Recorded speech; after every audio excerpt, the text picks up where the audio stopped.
Anthropic are back into negotiations. So a couple of days later, they've gone back to the Pentagon and they're trying to hash out a new deal. Now, this is what I said last week, because remember Trump's Truth Social post, I don't know what you call them, I'm not on Truth Social, funnily enough, talked about how they're going to be immediately removed from all federal offices, but we're going to give you 6 months to disentangle yourself from the Department of War in particular, which is fair because it was actively being used in the strikes on Iran. So you can't just yank it an hour before you start bombing a country. At that time, I said this 6 months is like the TikTok ban. This is basically the government saving face, getting to publicly denounce a company, stomp their feet and yell and make it look like they are a force to be reckoned with, whilst at the same time leaving room for negotiation. So you can publicly throw a temper tantrum, you can publicly ban them, you get to save face in that way, but you say, okay, we've got a 6-month period in which we are going to transition you out. This is what happened with TikTok. So there was TikTok ban, we're going to ban you, we're going to ban you. They kept pushing it back, it kept getting nudged back while it was being sorted out. There were 3 or 4 different extensions of that last week. They're going to do exactly the same with Anthropic. And already, Anthropic are back at the table. So Anthropic chief back in talks with Pentagon about AI deal. So this is a week later. Dario Amodei holding discussions with deputy to Pete Hegseth to reach a compromise on military use of technology. I mentioned that I think that Pete Hegseth and Dario Amodei hate each other and that there's a personality clash at play here.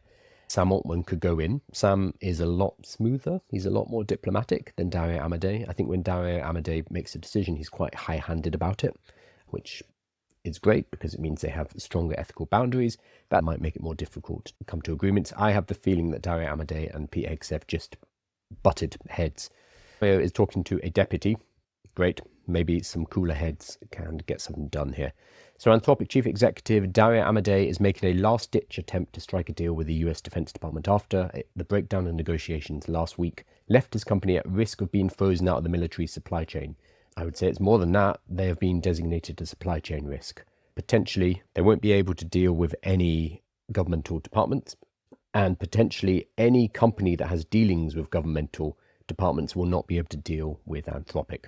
That is obviously being challenged legally, will probably go to court, and legal experts think that the government won't be able to uphold it. This is 2026. Who knows? All bets are off. We have no idea. And even if it goes to court, that's going to take some time, and during that period, Anthropic will be bleeding out. It's going to cost them a lot of money. Amodei has been holding discussions with Emil Michael, Undersecretary of Defense for Research and Engineering, in a bid to iron out a contract governing the Pentagon's access to Anthropic's AI models. So something is being worked out behind the scenes. You have statements being thrown around, you have tweets, you have people yelling at each other, but then quietly the actual deal will get done in private. Agreeing a new contract would enable the US military to continue using Anthropic's technology. They already are. They are continuing to use it at the moment. So the Financial Times is a little off the mark here, and greatly reduce the risk of the company being designated supply chain risk. Technically, I think it already has. A move threatened by Defense Secretary Pete Hegseth. So he said, we have designated you a supply chain risk, but potentially that has to go through the legals of that, rather than just yelling it at people on Twitter. Threatened on Friday, but not yet enacted. The attempt to reach a compromise agreement followed the spectacular collapse of talks last week, followed by the bombing of Iran a couple of hours later. Michael attacked Amodei. Michael is Emil Michael, the Undersecretary. He attacked Amodei as a liar with a god complex on Thursday. This is the guy who is now negotiating with Amodei. You should probably send someone else to the negotiations. I know Dario Amodei is the head and he's the CEO, but I think he's pissed them off. Send somebody who's a bit more diplomatic and get this sorted out. Don't send Dario. I love the work that they do and the stuff that they've done, but maybe he's not the right person to be in that room. Deliberations broke down a day after the pair failed to agree language that Anthropic felt was essential to prevent AI being used for mass domestic surveillance. Incorrect. The Financial Times is wrong here. They do not care about making lethal autonomous weapons. They are fine doing so. Anthropic are happy to make lethal autonomous weapons. They want more time to make sure that the lethal autonomous weapons cannot harm American warfighters or civilians. They are happy, willing to make lethal autonomous weapons to attack on Americans. So they would be, as long as the testing is done, able to help build weapons that can be used against people in Iran, people in Russia, the Chinese, etc., as long as it does not harm Americans. So this is not quite right, Financial Times. And you need to read Dario Amodei's statement, because that is incorrect. Near the end of the negotiations, this is a quote, "The department offered to accept our current terms if we deleted a specific phrase about analysis of bulk acquired data." So this is mass domestic surveillance, which was a single line in the contract that matched this scenario we were most worried about. "We found this very suspicious," wrote Amodei in a memo to staff on Friday, first reported on Wednesday and seen by the FT. So, yeah, it looks like the Department of War, the Pentagon, specifically wants to use artificial intelligence for mass domestic surveillance. Again, Anthropic is absolutely fine with mass non-domestic, so spying on the Chinese, absolutely fine. That's fine. It's domestic specifically. In a note which is likely to complicate negotiations, Amodei wrote that much of the messaging from the Pentagon and OpenAI, which struck its own agreement with Hegseth on Friday, a few hours afterwards, and even Sam Altman has come out and said, yeah, that looks gross, that was hasty. He did an AMA on Twitter, and there have been leaks from internal memos where it's been shown that Sam realised that was a bad move. We should have waited until the body was cold. It was the same day the Pentagon and the Department of War and America attacked Iran, so Sam Altman looked like he was swooping in like a vulture on this deal just to get the payday and directly supporting the war, which they're not. They are taking this deal and that's going to be worked out over the next few months. But the timing was problematic. And that's why over this last week, since Friday, people have been leaving ChatGPT. There's been this quit ChatGPT trend. We've got very public people like Katy Perry moving over to Claude, with a lot of people saying, I'm leaving, I'm going over to Claude. So Claude became the good guys. But do remember, they are happy to build killbots. They just can't harm Americans, that's all. We have to remember that these are all giant billion-dollar corporations run by billionaires. None of them are truly peaceful, or none of them are truly pacific here. Amodei suggested Anthropic had been frozen out because we haven't given dictator-style praise to Trump, in contrast to OpenAI's chief, Sam Altman. This is why I don't think they're able to cut a deal with Amodei, because he's very high-handed. Whereas Sam Altman is, he knows when to smile, he knows when to behave in a certain way to get a deal done, which Amodei is calling dictator-style praise to Trump. So Amodei is saying, I'm not going to do that. Fantastic, standing up for his principles, but in terms of getting the deal done, he's probably not the right person to have at the table. Of course, maybe they shouldn't have the deal.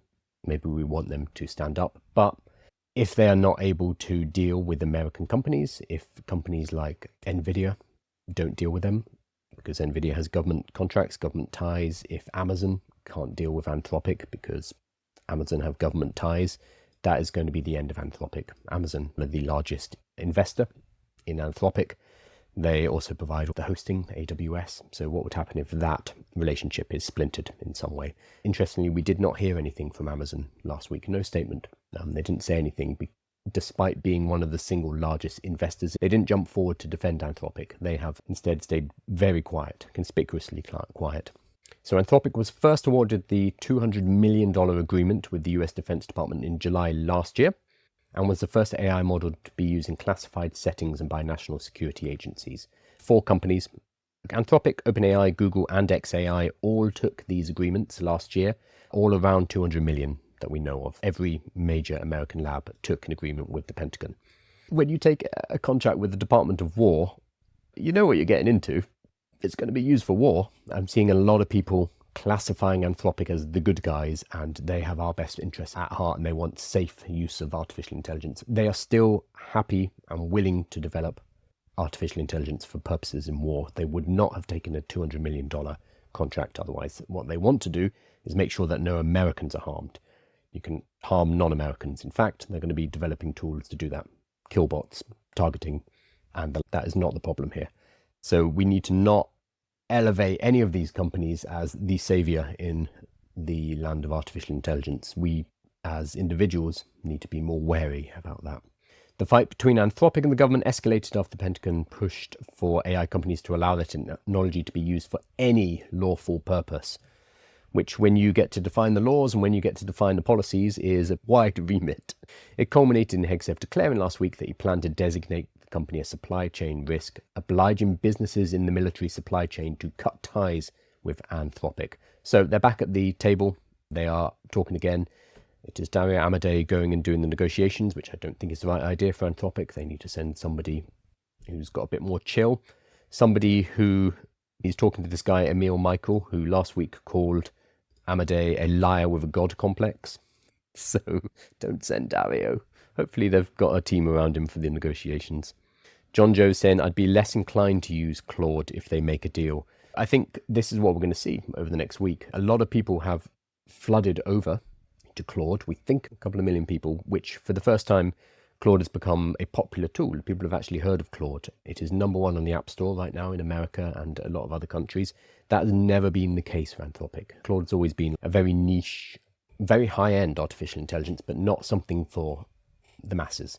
That has changed, and people have actually heard of what Claude is. But if it's based on, oh, they're standing up to the Pentagon, that's not going to last very long if they strike a deal this week or next week and get back in with the Pentagon. All of that goodwill that they have acquired over the last week by basically telling the Department of War to fuck off, that will evaporate because people will realize, oh, wait, no, they're just another multi-billion-dollar company who are run by billionaires, and, or maybe they don't, maybe they're not the good guys that we thought they were. Probably a good reality check. We'll see what happens. This story is changing so quickly that every time I do videos and I put out short videos on TikTok and Instagram later, they will be out of date. It is what it is. At least I have a very quick turnover in my videos. I've seen people posting videos like yesterday and it's all out of date immediately. So fast. Okay, so that is the big news and shifting pieces. What I wanted to talk about though is something that seems boring, but I think is one of the most important things that's happened in AI this year so far. Believe me, this sounds boring. It's not. They have introduced a Google Workspace command line interface. Here's the GitHub. So the Google Workspace command line interface, one command line tool for Google Drive, Gmail, Calendar, Sheets, Docs, Chat, Admin, and more.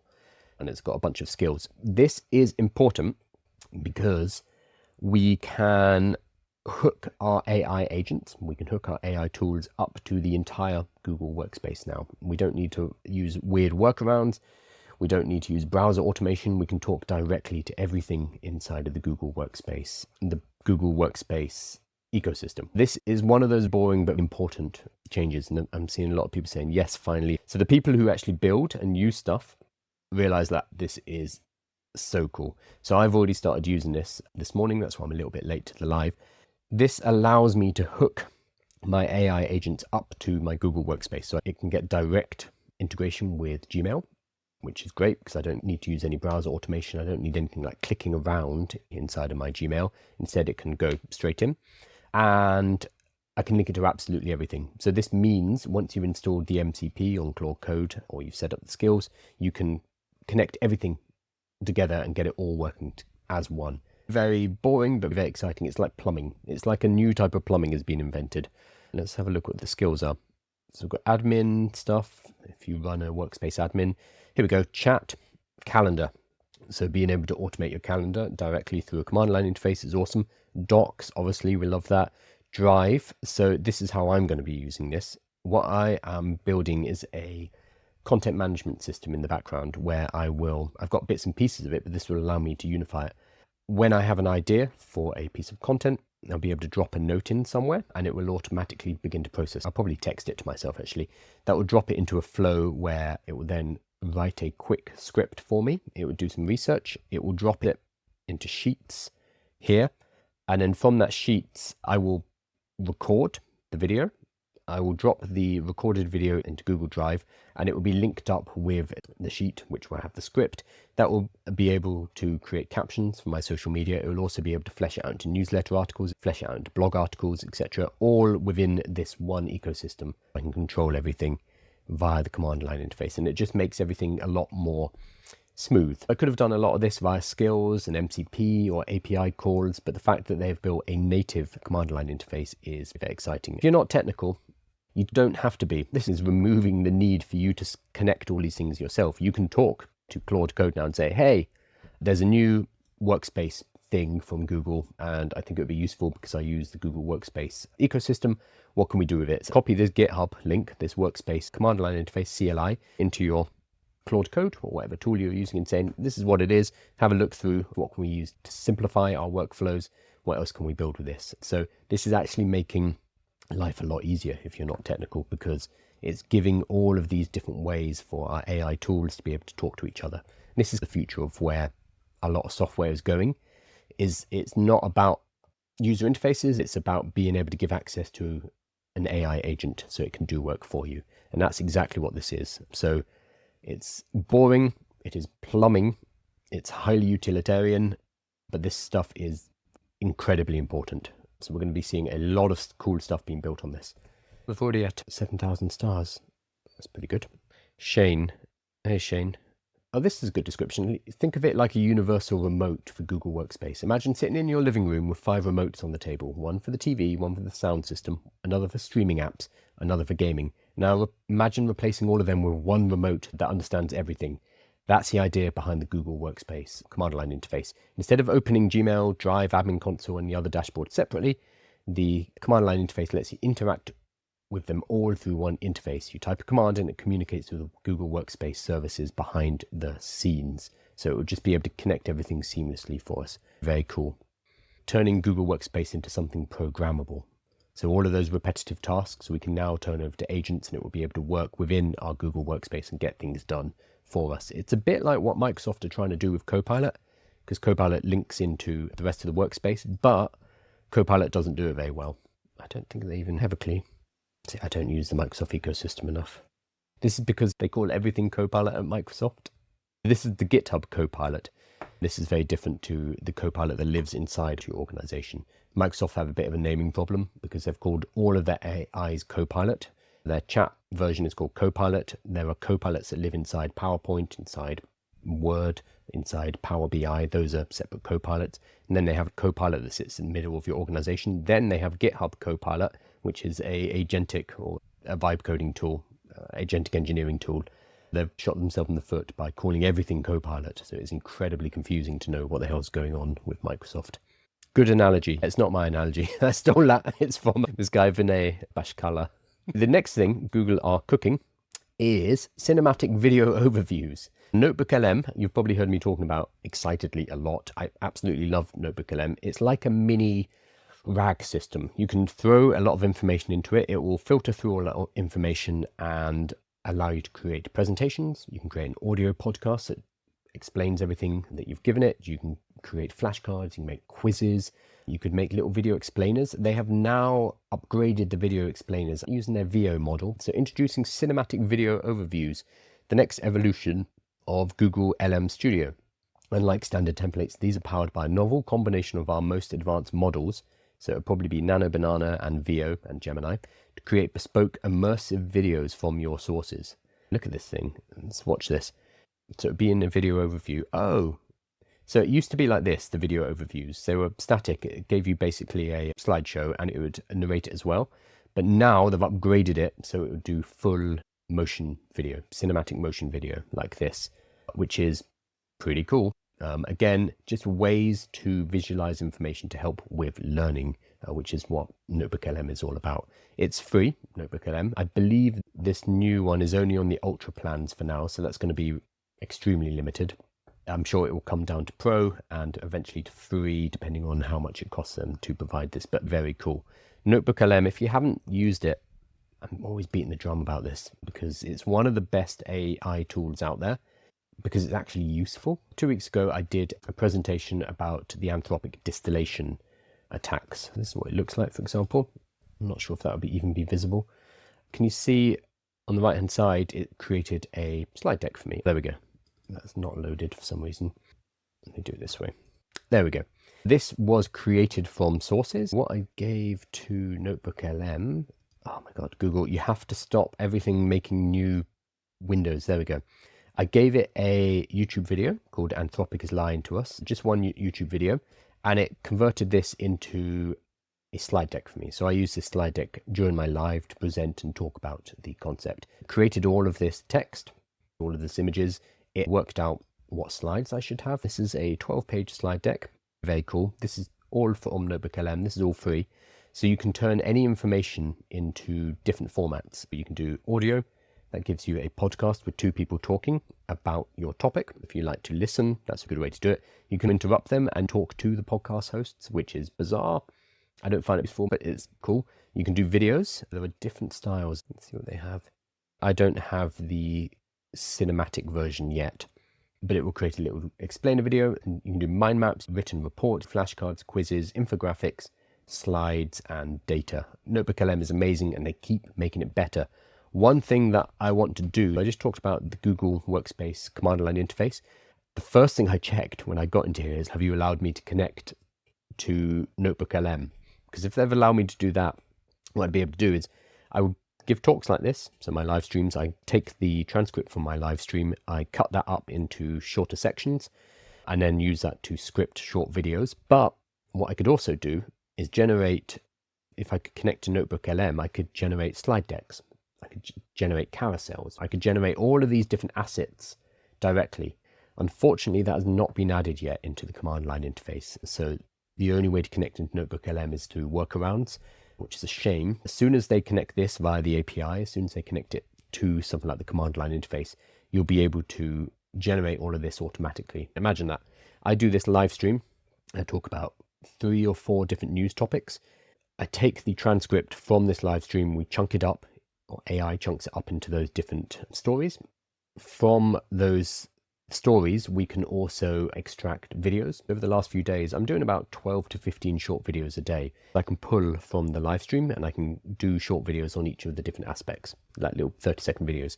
I could also connect it up to NotebookLM and generate visual assets, so I can make infographics. And using this command line interface, I'll be able to connect to things like Nano Banana Pro and create YouTube thumbnails. So now this Workspace command line interface allows me to pull everything together in one space and to automate like I couldn't do before. I'm very excited about using this. Boring but exciting news. If you build and you see this, you're like, oh my God, this is going to be great.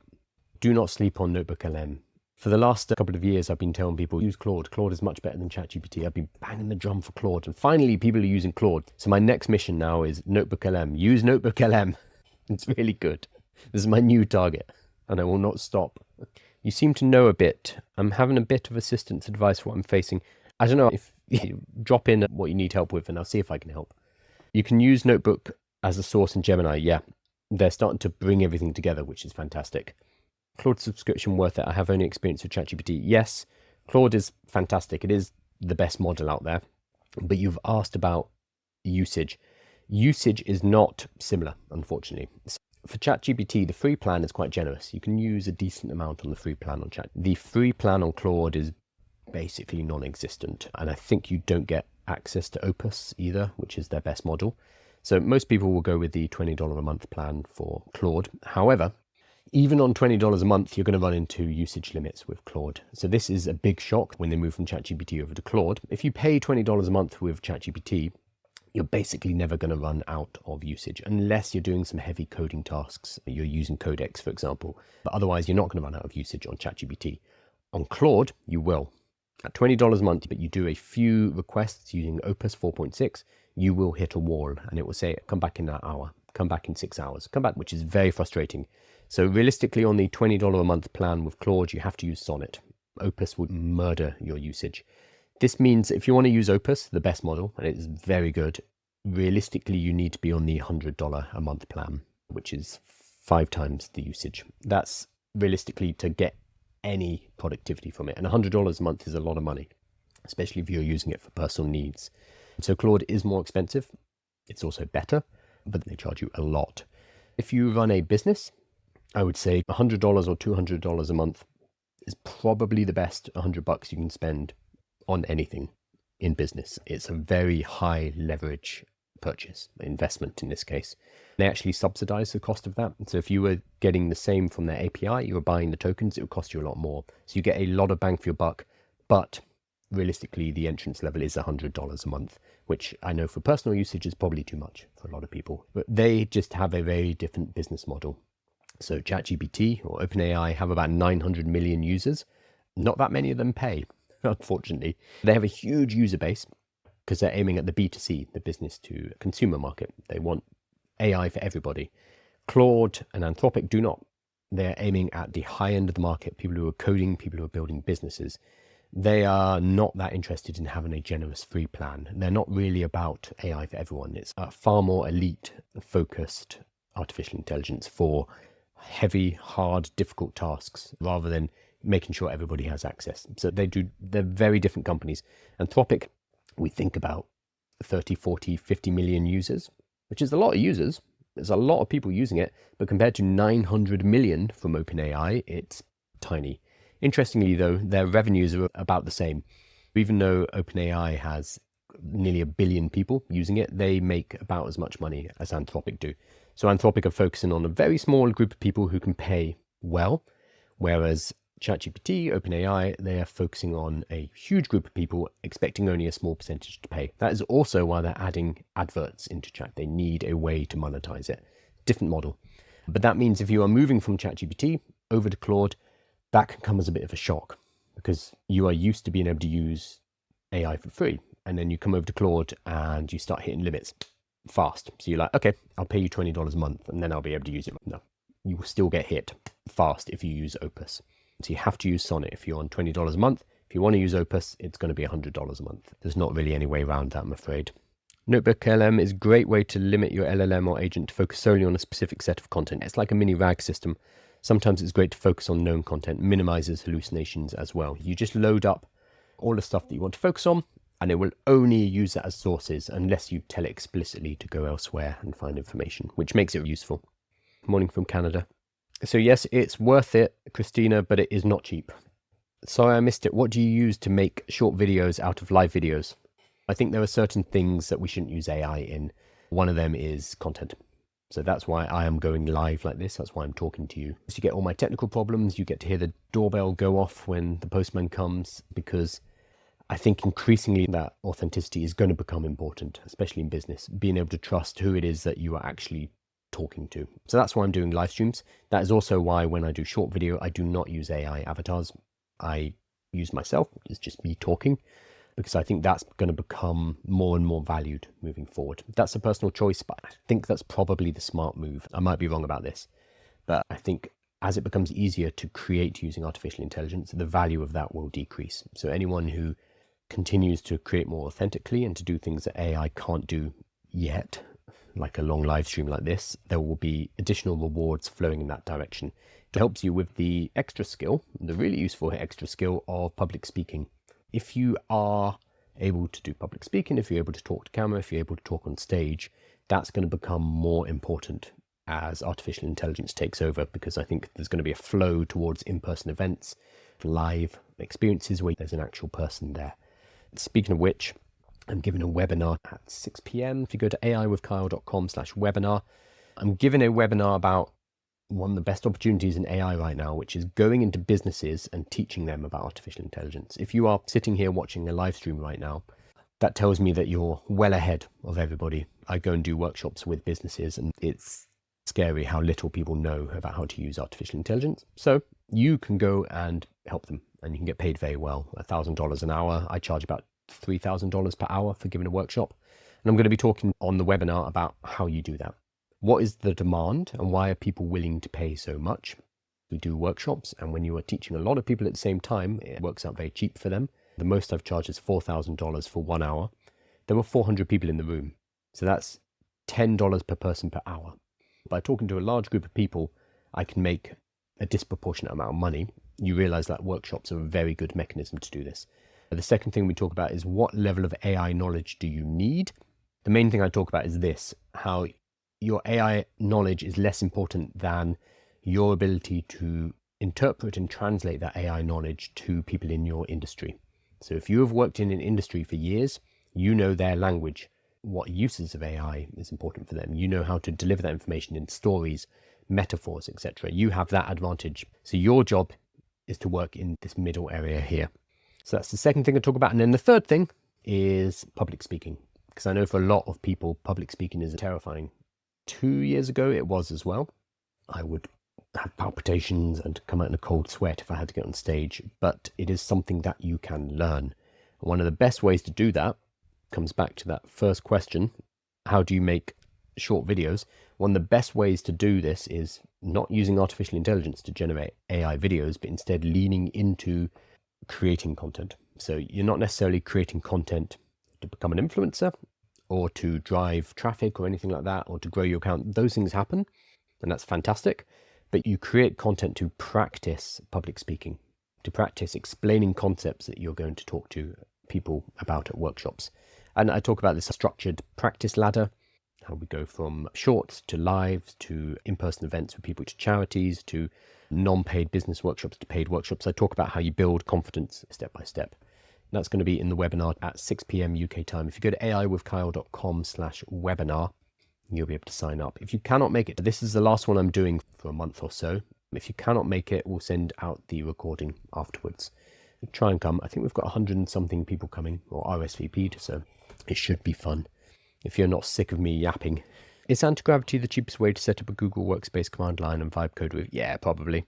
AntiGravity, we love this price, the price of $0 per month. So yeah, that'll work really well. Even on the free plan, you get access to Gemini 3.1 Pro, which is their newest model, Gemini 3 Flash, Claude Sonnet, and Opus 4.6.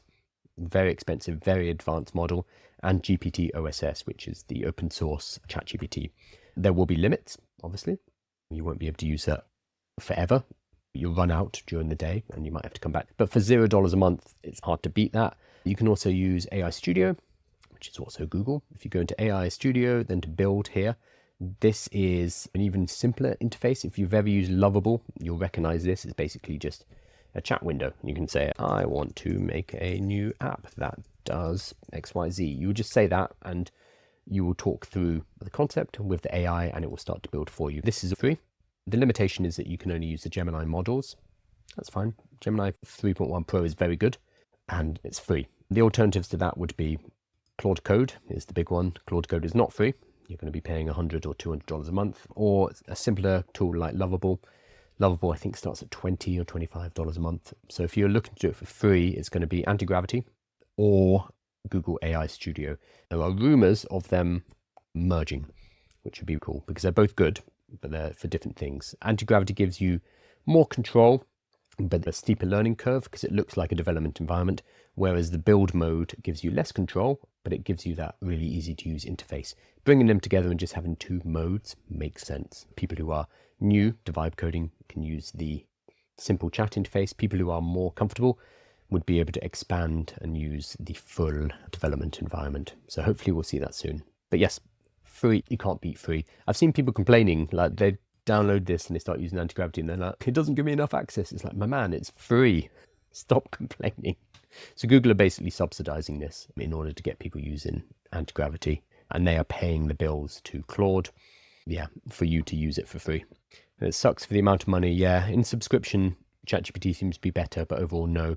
Yeah, ChatGPT, you get a lot more usage for your money. Unfortunately, a lot of people are quitting ChatGPT right now, moving over to Claude because of the Pentagon stuff. Although, as I talked about, Anthropic are trying to cut a deal with the Pentagon. People might be going back to ChatGPT. The problem is moving from ChatGPT to Claude is you get a lot less use and it costs a lot more money. It's unavoidable. I finally went with Claude Max. Expensive, but I already know it's a good investment. Yeah. Once you can rely on it not to run out of credits, the game changes. If you are using AI for business, if you are using it to build products and build services, if you're using it to automate stuff in your business, you need the credits. If you have a $20 a month plan with Claude and you're building and you're like, yes, here we go, I'm about to have a breakthrough with my product and it's going to be amazing. And suddenly it's, no, come back. It's a false economy to save and not buy the max plan, because the max plan will allow you to just keep building. Being able to build at speed and launch at speed is so important now because everything is moving extremely fast. If you are hamstringing yourself with the $20 a month plan and trying to build a business on that, it's going to be tricky because you're going to hit those limits. Now, $100 a month is not available for everybody, but if you are doing this as a business investment, it's the best $100 you could spend. Like, honestly, I cannot think of a single tool or a single service or a single product that is a better use of money right now. Once you can rely on it not to run out, the game changes. Because, I can just sit and build all day and you are going to build amazing things. Whereas if suddenly out of the blue, you're told, no, stop, come back. You can't build a business that way. Like, it's not feasible. What your guys' pins about 4.0 and 4.1 being deleted and 5.1. So you can get them all on the API. They are still on the API. They've just removed them from the app. So 4.1, they've hidden it down here because they don't want people using it. There it is. 4.0. I'm still trying the playground. Oh, I'm not logged in for some reason. Oh no, so this one is deprecated. This is 4.0 latest, but there's another 4.0 even further down. Yeah, so 04. Here we go, 4.0. So GPT 4.0 is still around. It's GPT 4.0 latest that got deprecated from the API. So you can still use this. You can try it in the playground. You can install it in your own applications. It's around. They've just removed it from the app. They're basically trying to tidy up the app, and that's why they're removing GPT 5.1 as well.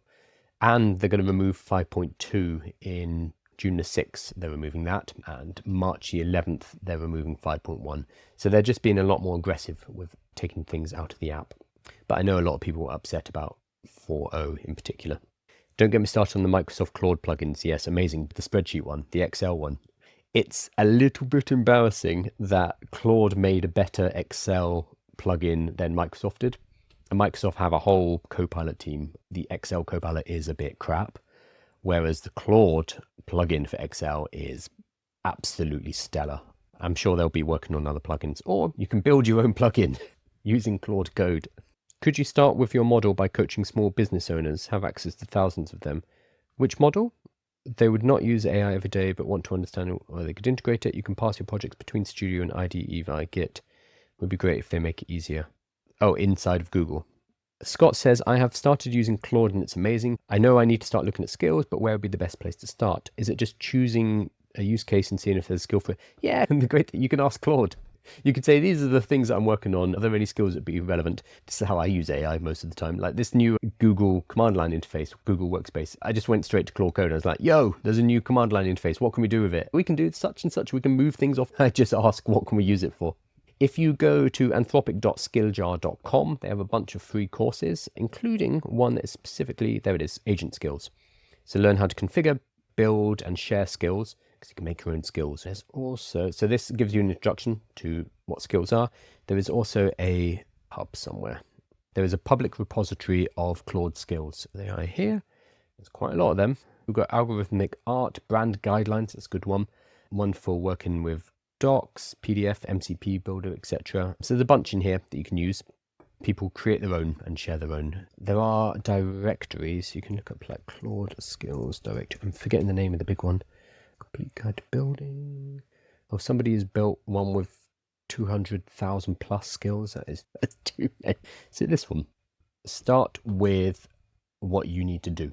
It's very easy to go down a rabbit hole of, all the things it could do. Start with your task. Work out what you actually need to get done with AI, because ultimately that's what we're using the AI for, is to accelerate ourselves and to do better. I was about to say superpowers. This one here is very good. This is like a bunch of skills. It's a package, which is worth looking at. But work from what you need it to do. Start with your problem and use AI to solve it, rather than start coming up with solutions to problems that don't exist. Otherwise, it is just a rabbit hole. There's a directory that's 200,000 skills in it. There's too many. So look for these kind of curated collections. It's a good way to get started. But otherwise, just get started and talk to Claude and keep asking, like, oh, is there a skill? Is there an MCP? Is there something that we can use here? Remember, you can also build your own skills. There's a skill that helps you build skills. If all of this looks confusing, don't worry. You just talk to Claude and you say, hey, I've heard there's something called superpowers, which is a core skills library. I'd love for you to go and grab that for me. And it will go and deal with it for you. So you're not doing any complicated installation. It will tell you what it needs and go off and do that for you. I'm seeing a surge in AI positions in companies. If they are moving quickly to hire expertise, where does the AI teaching consultation land? Is this a window of opportunity or an investment? I think so. Wherever there's demand, there's always going to be opportunity. But they'll be hiring experts, but they also need to train the rest of their staff. That is important as well. It's all well and good having one hotshot who's able to vibe code up proof of concepts, but a lot of the benefits of artificial intelligence come from the grassroots level. So having your staff members know what they can use it on a daily basis. So there was this MIT NANDA study, which I won't be able to pull up because it's always really annoying to find. There we go, I got it. Lots of people have talked about this one. This is the one where people were saying, 95% of organizations are getting zero return on their pilot projects. That was the headline. That is literally the first line. That's what people paid attention to, and they did not read the rest of it. Only 40% of the companies they surveyed provided their staff with AI, so they hadn't bothered to give the rest of the staff AI. However, 90% of the staff were using AI, so they were bringing their own AI to work. This 90% here tells me that These people find AI really useful, and they are bringing their own AI to work because they know it can help them on a daily basis. This is the really interesting opportunity, is helping normal people who know what their tasks are, who know what their problems are, to solve those problems using artificial intelligence. And what the NANDA study showed is when you bring in experts, when you do top-down AI, hiring of expertise, hiring of consultants, that would be top-down. It'd be the leadership saying, okay, we're going to use AI in these areas, we'll do these pilot projects. That doesn't work. What does work is when you get staff members using AI on a daily basis, because they can align it with what problems they actually have. They know what problems AI can solve. You need to train them first. That connects back to the previous question, what skills should I use, or should I start with my problems? Start with your problems and find skills to match the problems rather than finding skills and then creating your own problems based on it. The opportunity is in helping not just bring in one AI expert into a company, that's fine, but it's in helping the thousands of other people in the company work out what to do with AI. And this study, let me find it, let's see if I can find it. When you give staff members access to AI and you train them on how to use it, then you do get positive return on investment. 95% of the big flagship projects failed. However, if you just gave it to people, those like micro projects, they're not even defined as projects, but that was much more successful. It's a long, very boring study. I'm not going to bother finding it right now, because it's also a flawed study. I don't want to get into it again. I've already litigated this one. Unfortunately, people only read headlines. Let me just solve this captcha. There we go. Section is having a free all-day conference today on AI ROI. Very cool. I'll probably skip it. Well, this one. So the UK government are creating a new lab to keep the UK in the fast lane on AI breakthroughs. This is an example of too little, too late. I've already dunked on the UK government for their AI skills hub recently, and this is similar. It's the same with the EU as well. It's not just a UK thing. This is a two-horse race between China and America, and the EU and the UK and other countries were making little gestures like this one, which is we're setting up a new lab with £40 million. Wow, 40 million over 6 years. So it's, what's that? 40 divided by 6, I should know this. 6 million a year. So again, this is like a salary for a high-end AI engineer, or a couple of engineers in America. But in the UK, we're putting this 40 million towards this new lab, which is for blue sky AI thinking across 6 years, so £6 million a year. I'm making a big deal about this. It's like this AI is not being fought on the £1 million scale, the $1 million scale anymore. It's in the hundreds of millions or the billions. So these little token gestures it's basically pissing in the wind. I don't quite see the purpose of this. They do point out that in the UK, we do have a lot of talent, and we're going to support that talent. The problem is with that talent is that it just goes to America.